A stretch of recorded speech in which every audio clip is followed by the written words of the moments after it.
एक सवाल है, क्या हमारी यादें भरोसेमंद होती हैं? और क्या वो लकीरें जो नक्शों पर खींची जाती हैं, वो सच में हमें एक दूसरे से बांट सकती हैं? आज हम लोग इन्हीं सवालों के जवाब ढूंढेंगे अमिताभ घोष के शानदार उपन्यास द शैडो लाइन्स की दुनिया में।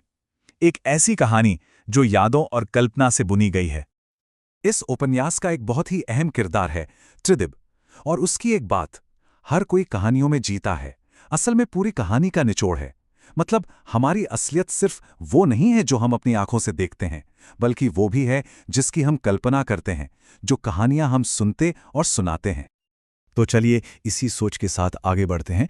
ये कैसे मुमकिन है कि किसी ऐसी जगह की याद जिसे किसी ने कभी देखा ही ना हो, वो उस असली जगह से भी ज्यादा सच्ची लगे? सुनने में अजीब लगता है ना, पर यही वो पहेली है जिसे इस कहानी का नरेटर सुलझाने में लगा है। तो ये पूरी कहानी एक ऐसे नैरेटर की जुबानी है जिसका नाम हमें पता नहीं।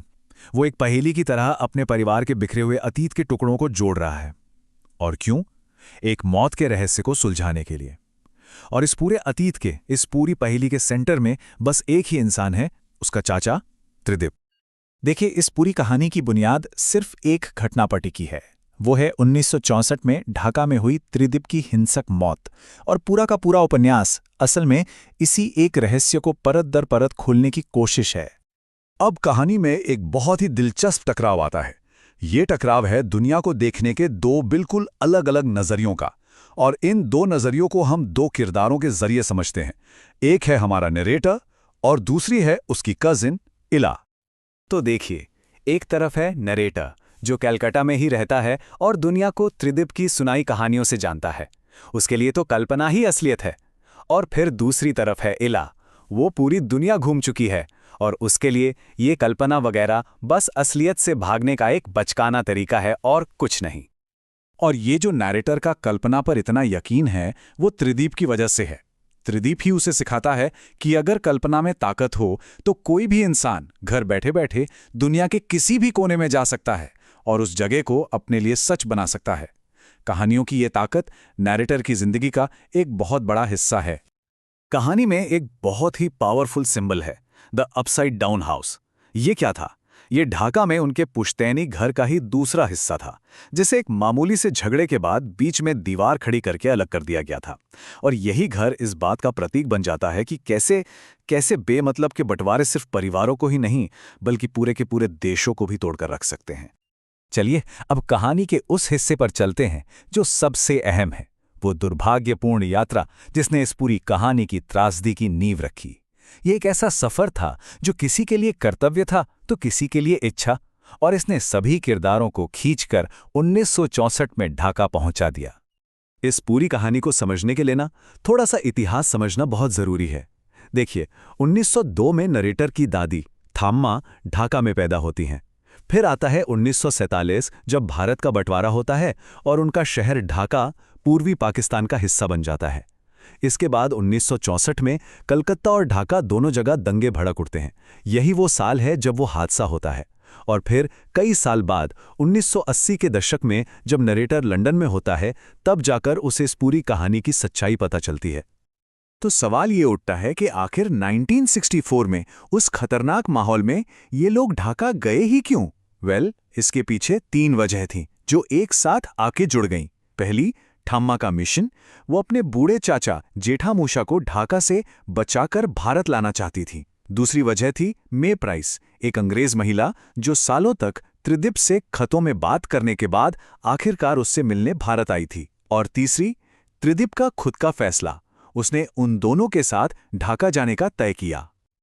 और बस जैसे ही ये लोग ढाका पहुंचते हैं, शहर में पहले से सुलग रहा राजनीतिक तनाव अपने चरम पर पहुंच जाता है।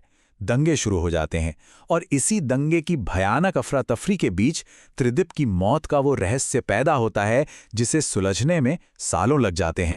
और यहाँ एक बहुत ही चौंकाने वाली बात पता चलती है। 2 शहर, कोलकाता और ढाका, जो एक दूसरे से सैकड़ों मील दूर हैं, वो ठीक एक ही वक्त पर सांप्रदायिक हिंसा की आग में जलना शुरू हो जाते हैं। ये एक ऐसी साझा हिंसा थी जिसने दोनों शहरों को एक भयानक धागे में पिरो दिया था। तो आखिर उस दिन हुआ क्या था? सब कुछ बहुत तेजी से हुआ। परिवार की कार एक मोड़ पर एक हिंसक भीड़ के सामने आ जाती है। कार का शीशा टूट जाता है। भीड़ उस रिक्शे पर हमला कर देती है जिसमें बूढ़े जेठामशाही बैठे थे। उन्हें बचाने के लिए मे प्राइस कार से बाहर दौड़ती है और फिर त्रिदिप बिना एक पल सोचे उसके पीछे उस पागल भीड़ में कूद पड़ता है। और उस हिंसा का अंजाम 3 मौतें। उस भीड़ ने त्रिदिप, जेठामशाही और उनके रिक्शा चलाने वाले खलील तीनों की बेरहमी से जान ले ली। लेकिन नैरेटर को क्या बताया गया? सालों तक उसे यही बताया गया कि उसका हीरो, उसका त्रिदिप, एक मामूली से एक्सीडेंट में मारा गया था। इस भयानक सच पर पर्दा डाल दिया गया, उसे दशकों तक छुपाकर रखा गया और असली कहानी कभी बाहर ही नहीं आई। अब कहानी का आखिरी हिस्सा हमें कई साल आगे लंदन ले जाता है। यहीं पर इतने सालों के बाद नरेटर को आखिरकार सच्चाई का पता चलता है और ये वो पल है जब एक परिवार की निजी यादें देश के सार्वजनिक इतिहास का हिस्सा बन जाती हैं। एक दिन त्रिदिप के पुराने एटलस को देखते हुए नरेटर को अचानक सब कुछ साफ साफ दिखने लगता है। उसे एहसास होता है कि त्रिदिप की मौत कोई हादसा नहीं थी।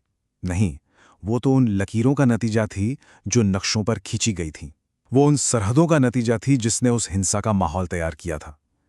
एक निजी त्रासदी, एक परिवार का दुख सीधे सीधे बड़े बड़े राजनीतिक फैसलों से जुड़ जाता है।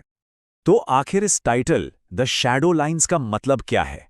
ये वही परछाई जैसी लकीरें हैं, वो अदृश्य सीमाएं जो सिर्फ नक्शों पर ही नहीं बल्कि हमारे दिमाग में भी खींची जाती हैं।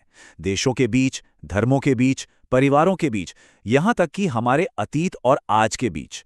और यही वो शैडो लाइन्स हैं जो दुनिया में इतना बंटवारा और हिंसा पैदा करती हैं। और फिर लंदन में सालों बाद मेरी प्राइस नरेटर से वो सवाल पूछती है जो इतने सालों से उसके दिल पर एक बोझ की तरह था। वो पूछती है, क्या तुम्हें लगता है मैंने उसे मारा? इस एक सवाल में उसका सालों का अपराध बोध, उसका गिल्ट, सब कुछ सामने आ जाता है। और तभी मैं उस पहेली का आखिरी और सबसे अहम टुकड़ा सामने रखती है। वो बताती है कि त्रिदिप सिर्फ मारा नहीं गया था। नहीं, उसने जानबूझकर मे के पीछे जाने का फैसला किया था, ये जानते हुए कि वो भीड़ उसे मार डालेगी। ये एक हादसा नहीं था, ये एक बलिदान था, एक सैक्रिफाइस। और आखिर में ये उपन्यास हमें एक बहुत बड़े सवाल के साथ छोड़ जाता है। ज़्यादा खतरनाक क्या है, वो सरहदें जो नक्शों पर खींची जाती हैं, या फिर वो सरहदें जो हम अपने दिलों दिमाग में खींच लेते हैं? शायद यही वो सबसे गहरी शैडो लाइन है जिसे समझना हम सबके लिए सबसे ज़्यादा ज़रूरी है।